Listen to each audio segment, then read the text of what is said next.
have it here so that we're facing this way, so that people can't, you know, if no one wants to be in the video, you're more than welcome to. So for those that don't know me, my name's Nikki, and we're at That's What She Grows, and I like to grow everything: mushrooms, plants, cats. And today we're going to be helping you open your mini mushroom farms, and I'm super excited to have you guys all here, especially with Phil the Mushroom Man. I don't know about that, but love hunting farm out in the wild and all that, that's for sure. And that's quite the feat, because there's so many people that want to but don't really know what to go for. So I mean, like, I'm super pumped. I found probably over a dozen different species I could eat last year. Really? Yeah. That's amazing. That's pretty interesting. That's really cool. Yeah. You'll have to teach us A sometime. few of them that I can't find still, but looking. Nice. Well, we'll get started in here. What you'll see is you have a few things in front of you. The big box is going to be your tent, and then you also have your smaller box for your mushroom growing. And then on the side, you'll notice it has some very valuable information. It tells you your instructions in case you forget. So you can take a look at the side there. So what we're going to do is open the front. Using a sterilized sharp knife, you're going to cut an X. I have a sterilized knife. I'm going to pass and show you guys how to sterilize it and cut the X yourself. It's very sharp, so make sure that you don't hurt yourself or other people. Obviously keep your hands away when you're cutting it, because it's going to be very sharp there. After that, you're going to place your block where there's ambient light but no direct sunlight, and your temperatures are between 18 to 26 degrees. So if you have a south facing window, don't place your block directly in your south facing window. I actually did it, and I grew some wonderful mushrooms, but I made sure to block the direct sun so that it wouldn't get direct light. Then we're going to spray as needed until humidity is consistently above 70%. We're going to go all over this after, as well as you're opening everything. This is just kind of a rundown. Ensuring there's airflow and there's no obstructions to the air vents. This is very important. Oxygen for your mushrooms is very key. I've learned this. I've grown like 6 of these blocks, and you can get really different growth patterns if there's not enough oxygen. We're going to go over that as well. And then the harvesting is very easy. We're going to just rip the blocks off. That's going to be in about a week. And you can continue the same care for this block after your first harvest. You're going to continue this, and then you're going to get another flush in about a week. All right, so now that we've kind of gone down a rundown on that, you can all start setting up your tents. So you can just go ahead and open those. Any garbage, you can just yeet off to the side or underneath. You can put it anywhere you like.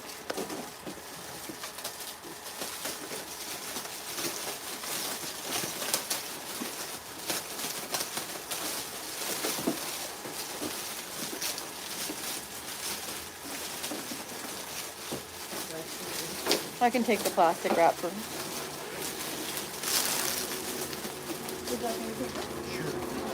you don't want your plastic wrappers, I'll take all of those from you. Thank you.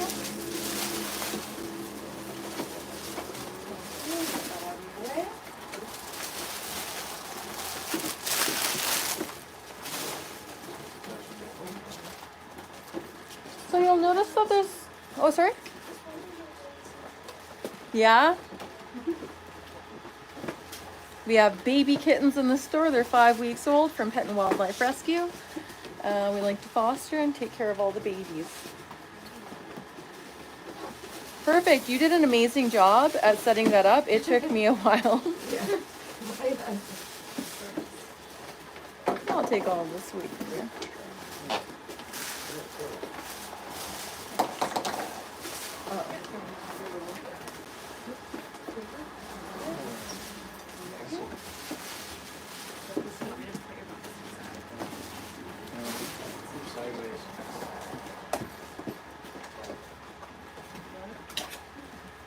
It can be a little bit tricky. It's a little snug, but you force it all the way to the edge, right? Yep.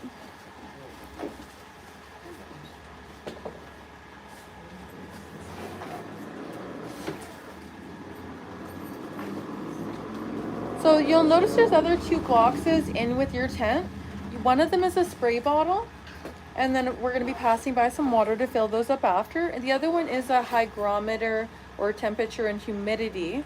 That's perfect. You're going to have to keep that in with your mushrooms the whole time, so that we can keep an eye on the humidity to make sure that it's, you know, above 70% the whole time.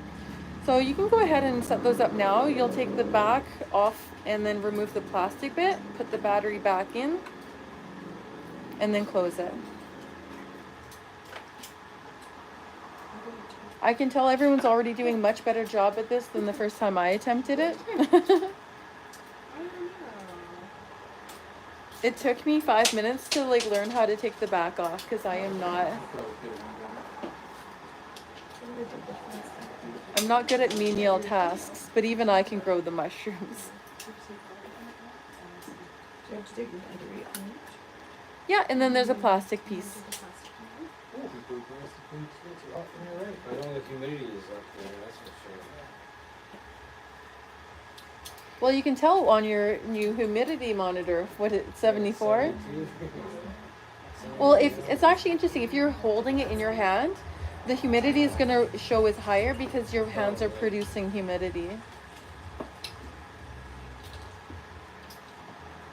Yeah, drop to 70%. The is showing 76. I know it's good. Not the same. But Just my body heat going. yours is lower too. Yet than mine. So further in the store, like, to where it is. There. I don't know.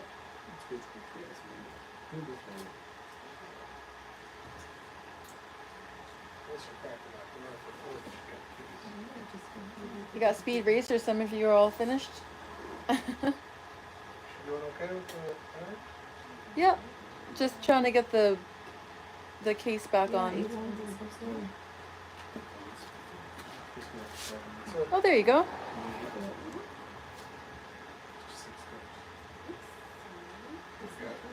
Here, let me see. slide bit. Tripping over, so you have to slide back in your crack. There we go, 67. Well, you're still low. Yep, you're all set.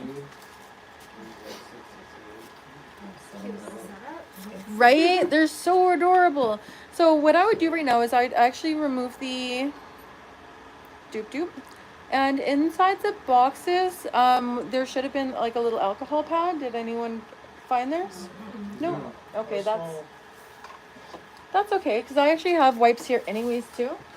So what we're going to do is we're actually going to disinfect the inside of the tents. The reason is because we want to clean out any mold, bacteria, spores, anything like that.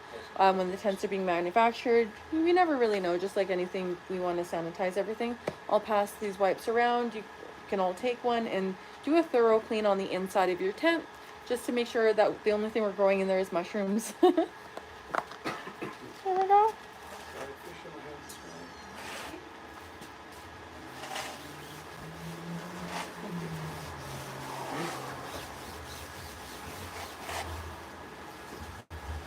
So what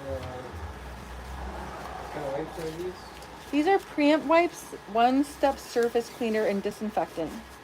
So the main ingredient is hydrogen peroxide. So this is a fungicide, bactericide, and viricide. Oh, there's holes in the back of the Or tent, like- right? Wonderful. And then, so did you register before online? Yes. Oh, I must have missed you I there. said I was coming. No worries.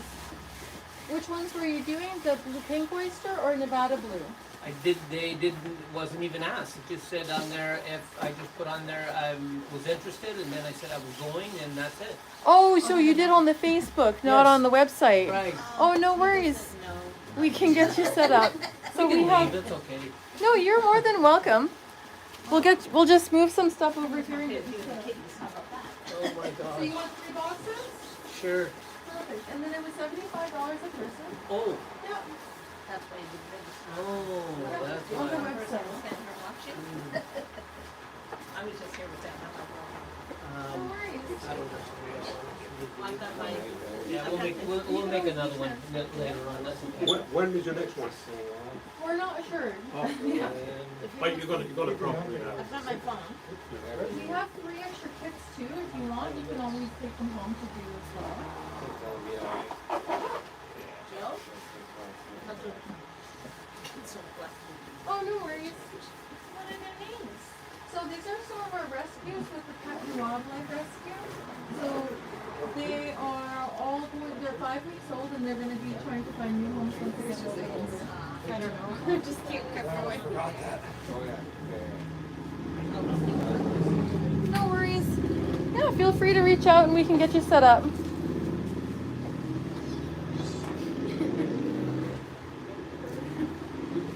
I was like confused. Yeah, I can grab those.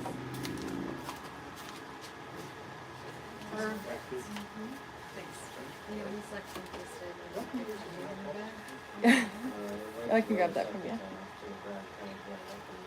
But how I feel about it. So I was like, did I miss somebody? But no worries. Alright, so now we're just gonna wait for the inside of our tents to dry because we don't want our mushrooms to touch the fungicide, obviously, so leave it open. Yeah, you can open the tops and everything too to really let those dry out. And in this time, what I'm gonna do is I'm gonna pass around the water to fill up your little water bottles. I think this one's yours that I stole. Mine is right here. The water that we use is filtered water. He wants to participate. Huh? What kind of filter water? Any kind of filtered water, just because like tap water that we have is very hard and it calcifies. So if you're spraying that on your mushrooms and stuff like that, I don't find that very beneficial. So just any kind of filtered water is fine. And that's exactly what we have here. We use a 0 water filter and you can just fill those up, or you can just do it over the top of the floor. If you spill it, it's fine on the floor. Huh? I still have one of those filters, but Like 0 Brita, anything like that. Even bottled water is fine. I had ROVI water too for saltwater fish tanks for a while, and that's like supposed to be the cleanest. Oh, yeah. Say there's not enough minerals in it for most people to drink.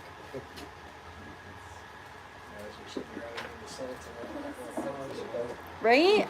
I'm super obsessed with the bottles because it has like the little rose gold. And I'm like, I actually start going around the store and I start spraying my plants because it has such a nice fine mist. I'm like, oh, it's okay if you get water on the floor. I don't care. I sure did. I do it all the time. It's better on the floor than on their mushroom blocks right now because we're gonna spray them, not drown them.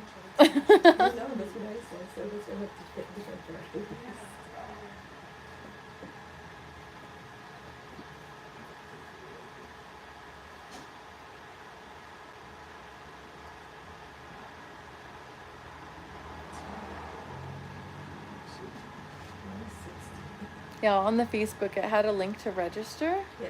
So that's why I was confused. So I was like, wait. Yeah, 2 ways to register. So for the event, they could register either in store for coming here or online. If they wanted to do it virtually, they would have had their blocks shipped directly to them. And they could do it anywhere in Canada or the US. So that's why we're joining our virtual friends today. Yeah. All right, so you all have those set up? Perfect. So we're going to take our hygrometers out of our tents, put them off to the side. Bye! And then we're going to start setting up our blocks. So if you want, you can pull up your blocks in front of you and just put your tents behind. There we go. Make it a bit easier. They are heavy. And we're going to leave the tops closed. You don't have to open that. What we're going to do is around here there's a perforation edge, and then you can open those if you need assistance. I can give you the knife to open that. I usually just use my finger and pull that out.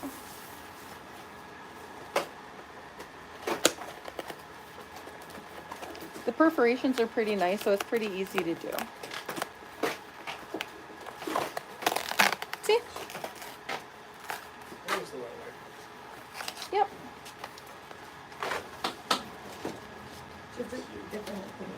Oh, there's your alcohol. Yeah. Yeah, you saw it. Where we going with this?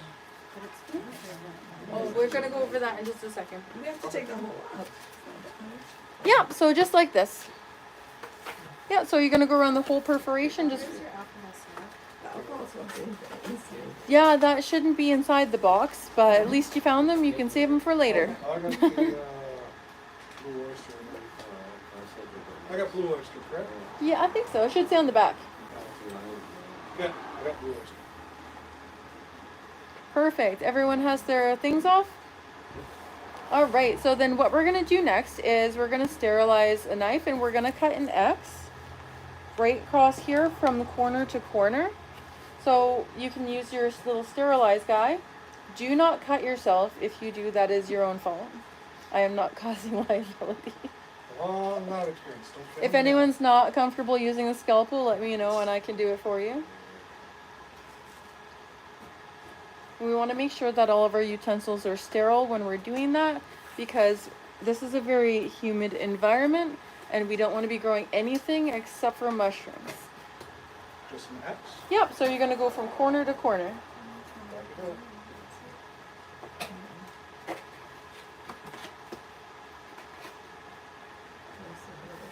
Doesn't have to be deep, you're just cutting the plastic.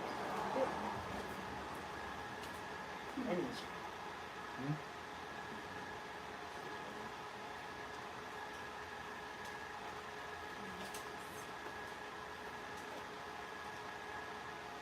Yeah, and then you're going to sanitize it again. If you want, you can still his swab.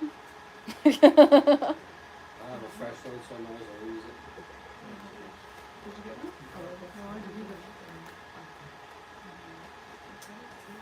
Here, you can show me this. Was it inside your box? It was in here, tucked in. Yeah, so normally they're In the very top. yeah, normally they're not in the actual box like that. They're inside the other box, so it's a surprise.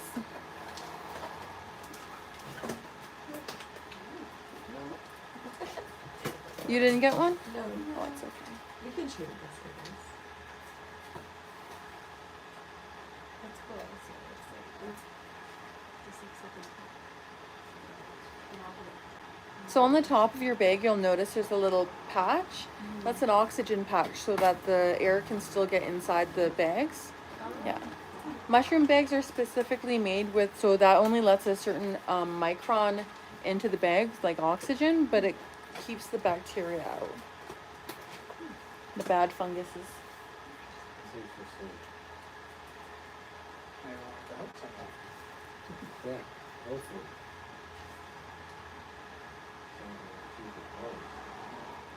You said it's normally 3 to 5 calls? Oh, you're right. When you were trying it, you got 3 to 5 batches? Oh, flushes. Flushes. So you can get up to 4 flushes per block. Average is about 1 or 2. I've gotten 3 from my pink oysters. Yeah. And I can teach you how to really get a lot of flushes out of these because I've been growing these now for a long time. I'm obsessed. I've tried other boxes off of Amazon with absolutely horrible results.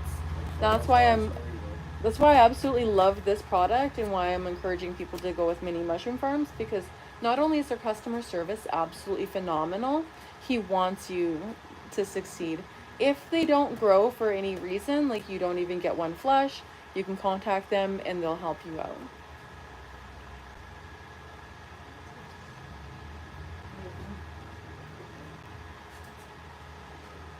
Does it have to go out? No, so you do not want to pull the plastic away. You want to leave the plastic touching because the purpose of the plastic is to create the humidity. If you're pulling the plastic away, then some of those beneficial microorganisms will come off on the plastic and you really don't want that. You're not going to get a good flush. So you just cut the X and then just leave it. I'll steal that away from you before anybody hurts themselves. Perfect. Okay, so then what we're gonna do is place our block into near the back of the tent with this part facing you. The whole box. Yep, the whole box. Yep. Perfect. So once you do that, what I want you to do is look around your whole plastic. You can see where the air vents are. So there's air vents actually. Oh no, there's actually other air vents. Yeah, so just look around on all the corners. There's some on the top, there's some on the bottom. The important thing is that you're not blocking these air vents with the mushroom blocks. I'm teaching you all of the things that I have done while growing mushrooms. So sometimes, you know, you'll push them off to the side. You definitely want to make sure that those are not blocked. So, yeah. Right. Oh, yeah, that's right. So put it on the corner. Perfect. I'd never even noticed that one, so you guys are doing fantastic.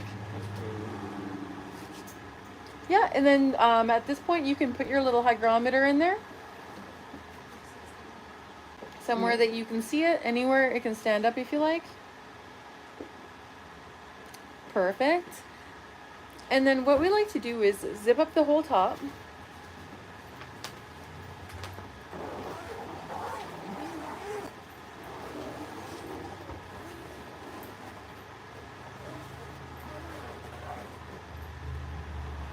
I really like the quality of these tents, which is one thing that really stood out to me.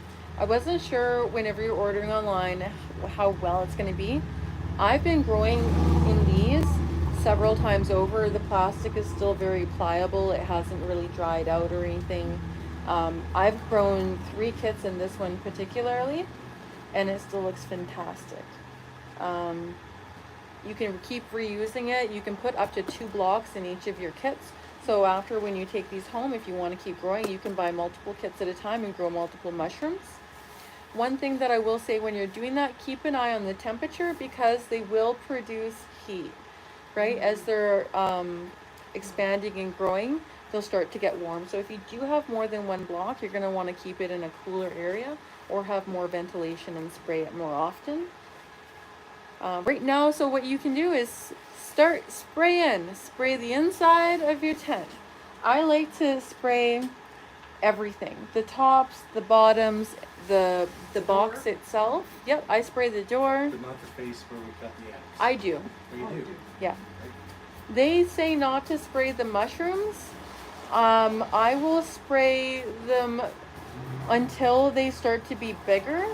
The purpose of that is you don't want to create an environment where it's going to get moldy. But if they're pinning a little bit, then it's okay to spray them a little. You just don't want to drown them. Oh, yeah, I got the humidity up, didn't I? Oh yeah, yeah. And then once you're done, you can zip her up.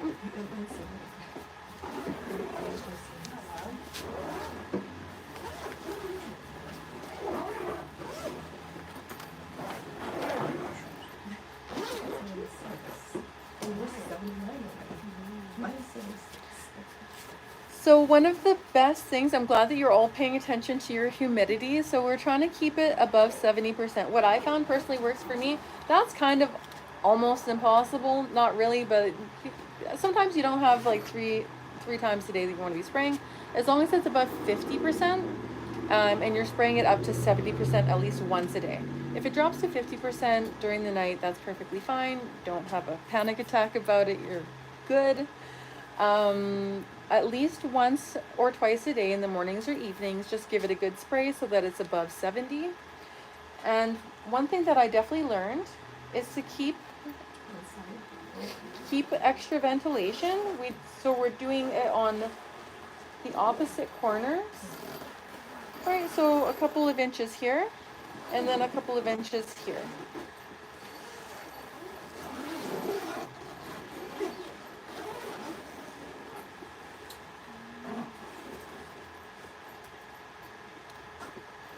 So with that, you are going to have more airflow. You're going to have it be a little bit drier. But the purpose of that is when your mushrooms start pinning, and what that means is when they start kind of growing out a little bit and you're like, oh my gosh, it's having babies. it really needs oxygen to thrive. Consider oxygen like the fertilizer for your mushrooms. If you don't give them enough oxygen, what's going to happen is they're going to start searching for oxygen like a plant would search for light. They get really leggy and they get very long, and then you're not going to have as much robust mushrooms. If you want it to be more compact, you definitely want to get that oxygen flowing. So if you do notice that they're really stretching out and kind of looking spindly, try and increase the oxygen. What I did too is I ended up putting mine in a room with a HEPA filter, because that has just the air flowing in the room better. You could use a fan as well, not directly on the mushrooms, but just have the air flowing in the room. And that's going to really help you have your mushrooms be a little bit more compact.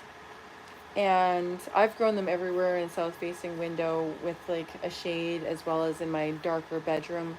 And the things that I've noticed that make the most impact is the humidity, making sure that you have that higher humidity, and the airflow. That's also very important.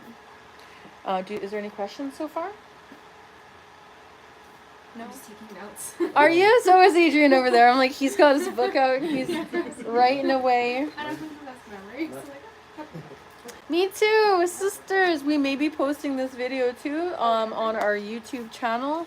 So if you have any questions, you can definitely review back on the video, and you'll have my whole conversation with you.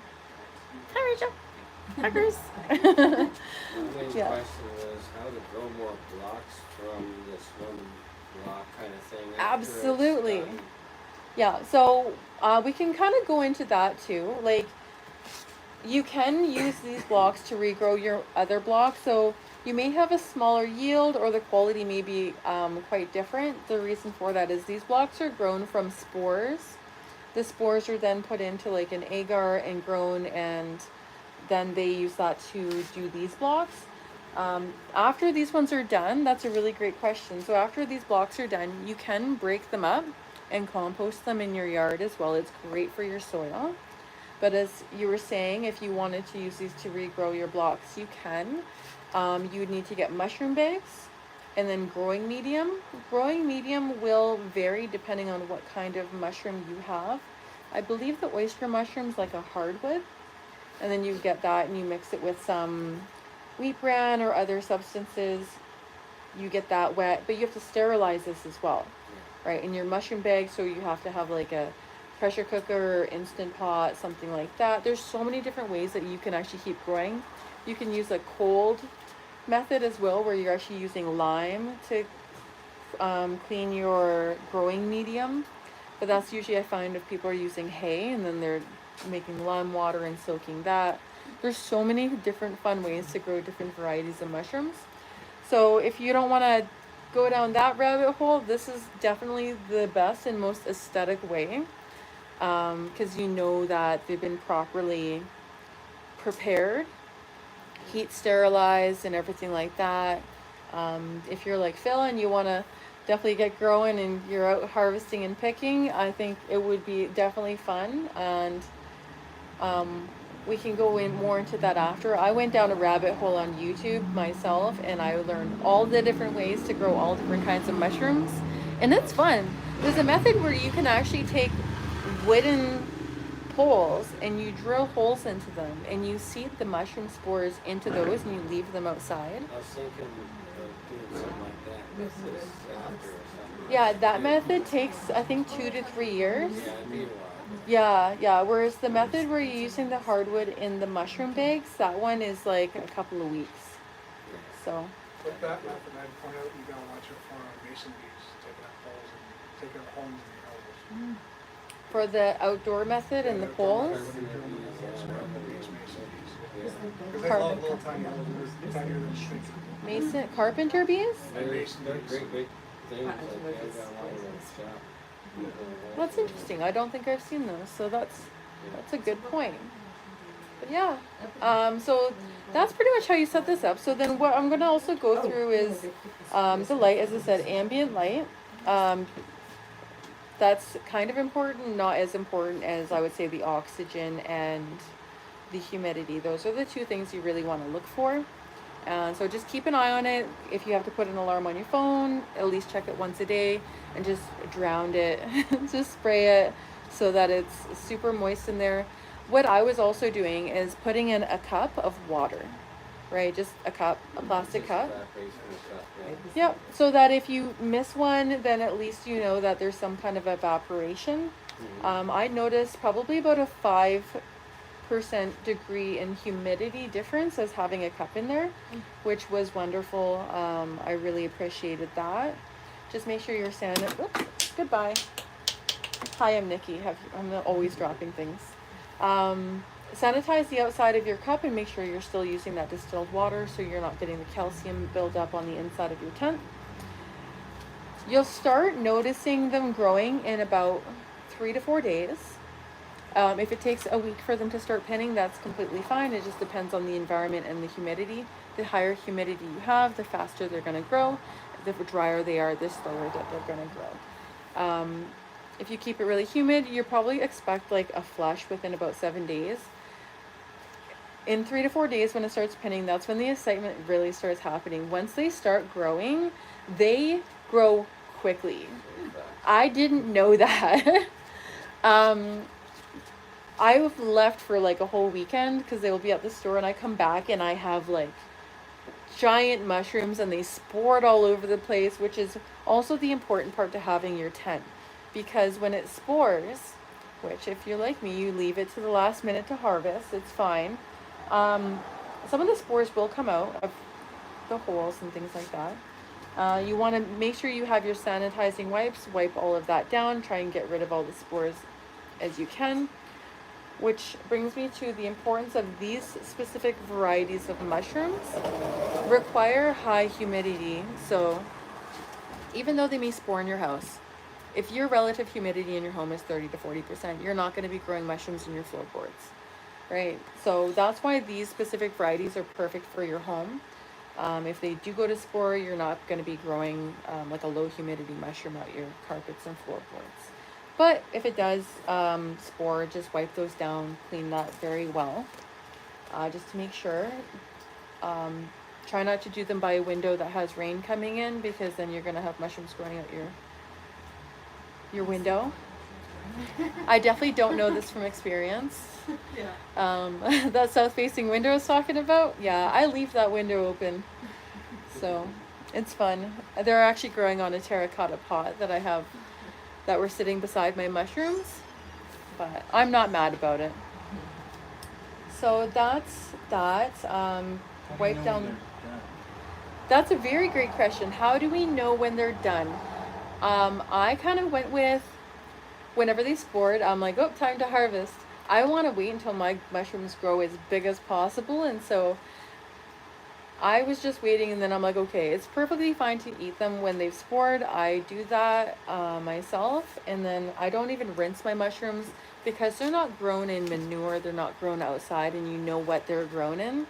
I don't find it necessary to wash them because they're not dirty. If you drop it on the floor, then you can rinse it. The reason I don't wash them is because then mushrooms are like a sponge. It's just going to take in that extra tap water that you're doing, and can give them more of a rubbery consistency when you're cooking them. So I don't do that. When you're harvesting them, if you want to wait till the spore, you can. Technically, you can really harvest them at any point once they've started growing and they get to a certain size and you're comfortable with that, you can harvest it. I like to wait until, I'll show you here. So you'll have like your little bit growing mushrooms, and then it gets about this size and you're like, oh, I really want to harvest my mushrooms, right? Because you're like, they're growing. If you literally wait one more day, they're gonna like double in size. So I like to wait until they're a bit taller than the actual box. And that's a really good indicator, because I'll wait until they're taller, and then usually like within hours of the next day, that's when they spore. They get pretty big very quickly, and so that's kind of the fun part is I take pictures every day, or like morning and night, and you can really see the growth. At that point, when they're starting to grow, I really don't spray my mushrooms. I'll spray the insides, I'll spray the tops and the sides. It's okay if you get a little bit, but we don't want the mushrooms to go moldy. So we just kind of go around it.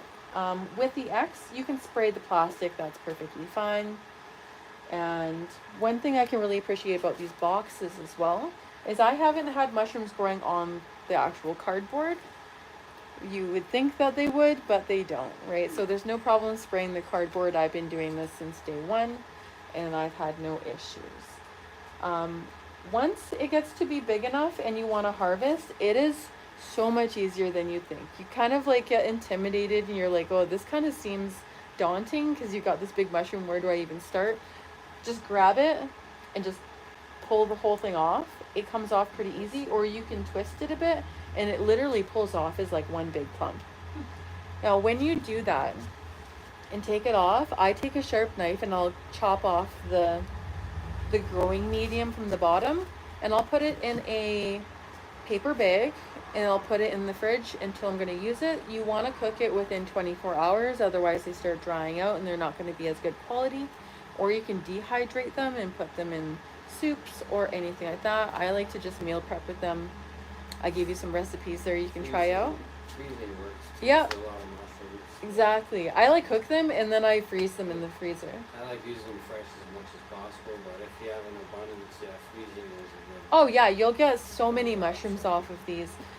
So getting back, once you harvest them and you store them, it's important to take off any other little pieces of mushrooms if you have like little bits.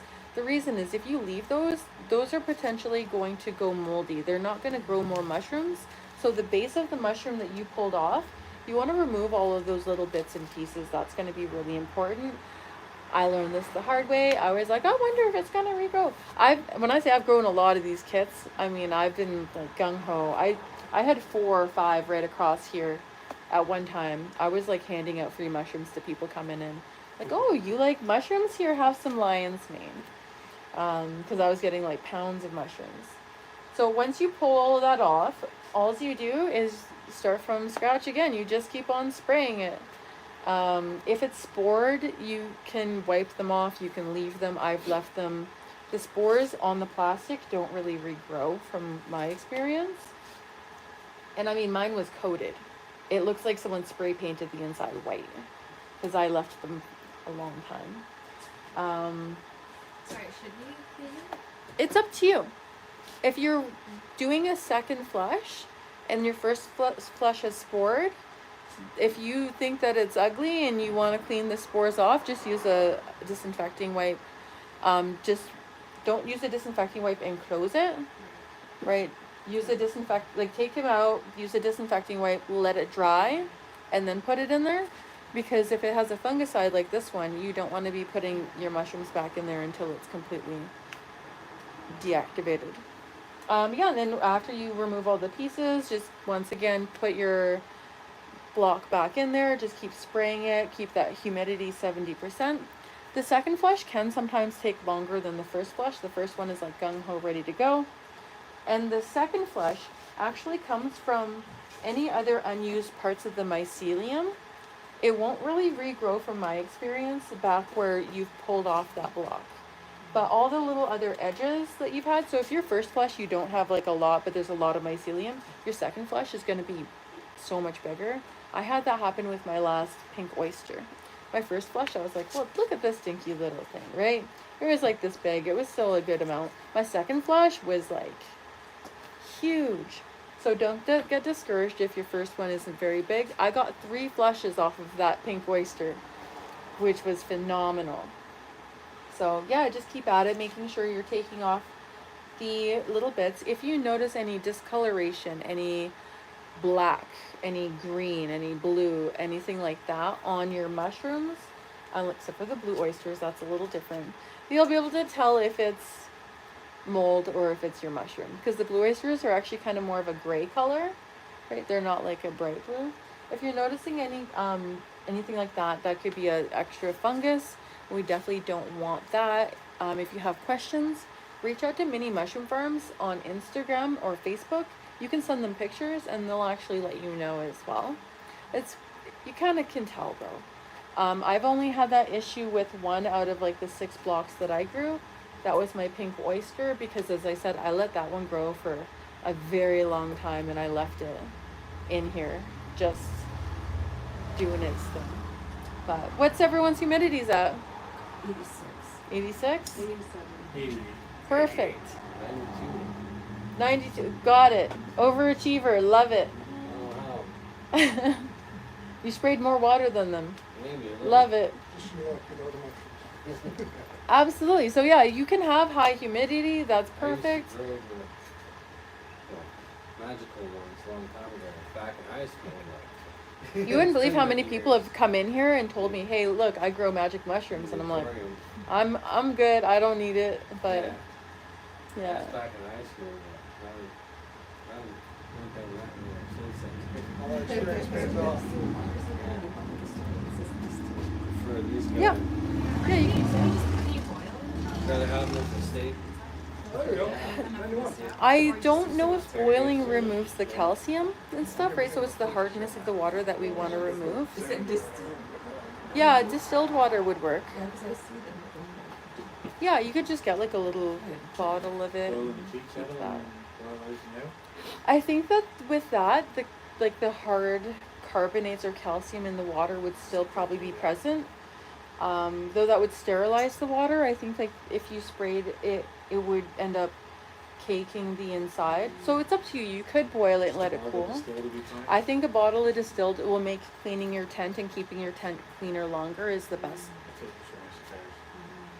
Yeah, so that's what I do because our water, particularly here in Ontario, it's pretty brutal. So if you in a place with soft water and you don't have like a lot of that buildup, then that's different. But yeah, so once you do your second flush, you can try for a third, and don't be discouraged if it doesn't. But you'll be able to see if it starts having a couple little mushrooms. After all of them have been completed, you can take it out, recycle the cardboard or throw it out, whatever you want to do.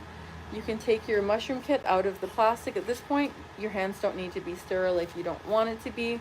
You can break it up and you can compost it. If you want, you could even throw it in the garbage. But if you have a backyard, highly recommend composting it. It's going to be so beneficial with all the microbes.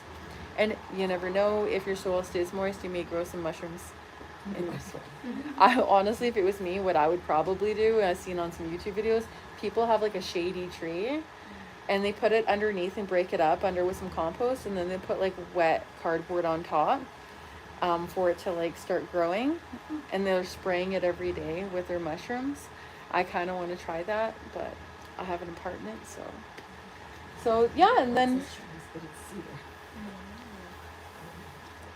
so that's pretty much that, and then we can go over the other parts after if you wanted to continue growing your kits. But that's going to be basically how you do your mini mushroom farm setup, and the importance of oxygen, humidity, light, how to harvest. And there's a lot of different cooking recipes. I've given you a couple of my favorites. I tried both of these recipes, and there's some little notes on variations that I did that I appreciate. And yeah, we're gonna finish up on my video here, and then we're gonna go into our second part. Yay! All right, thanks guys. Bye. So you just give them.